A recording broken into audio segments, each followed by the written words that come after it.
Pemerintah Kabupaten Pidi membangun kembali Masjid Agung Al-Falah Kota Sigli.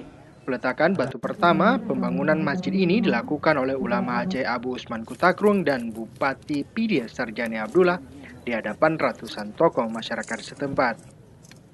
Pembangunan masjid baru Kabupaten Pidi ini terletak di Desa Blok Sawah, Kecamatan Kota Sigli. Bangunan masjid baru yang biaya pembangunannya mencapai 300 miliar tersebut untuk menggantikan bangunan masjid lama.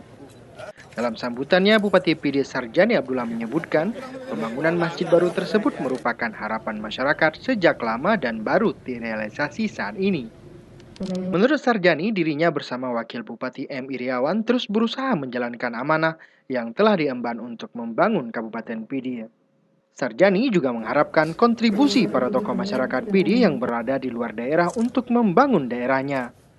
Pembangunan masjid juga ditandai dengan kegiatan tepung tawar sejumlah peralatan kerja dan para pekerja oleh ulama Aceh Abu Usman Kutakrung.